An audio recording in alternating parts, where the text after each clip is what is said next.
হাজারী উপজেলা শাখা এবং পৌর শাখার ব্যবস্থাপনায় আয়োজিত আজকের এই বিক্ষোভ মিছিল ও সমাবেশের সম্মানিত সভাপতি এবং উপস্থিত আছেন সংগ্রামী তৌহিদি জনতা, সবাইকে আন্তরিক মোবারকবাদ জানাচ্ছি। প্রিয় উপস্থিতি, আপনারা জানেন যে কিছুদিন ধরে নাস্তিক মুরতাদদের আস্ফালন বাংলার জমিনে বেড়ে গিয়েছে। এর মধ্যে একজন হচ্ছে রাখাল রাহা। এই ব্যক্তিটির মূল নাম হচ্ছে সাজ্জাদুর রহমান। তাকে এনসিটিভি তথা জাতীয় পাঠ্যপুস্তক বোর্ডের সদস্য করা হয়েছিল। সে অপকর্মটা এখন থেকে করেনি।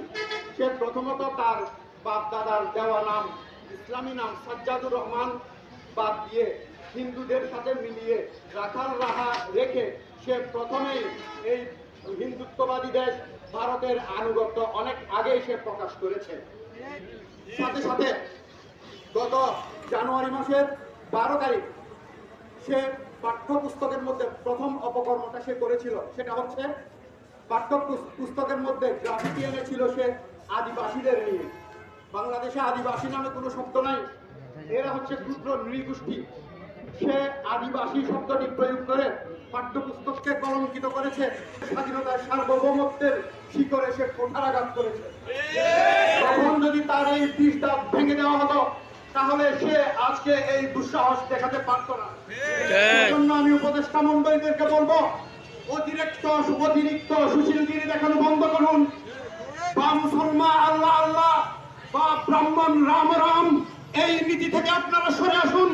যাদেরকে আপনারা দুস্থ মনে করছেন, যাদেরকে আপনারা বন্ধু মনে করছেন, তারা সুযোগ পেলেই আপনাদেরকে ছুবল মারবে।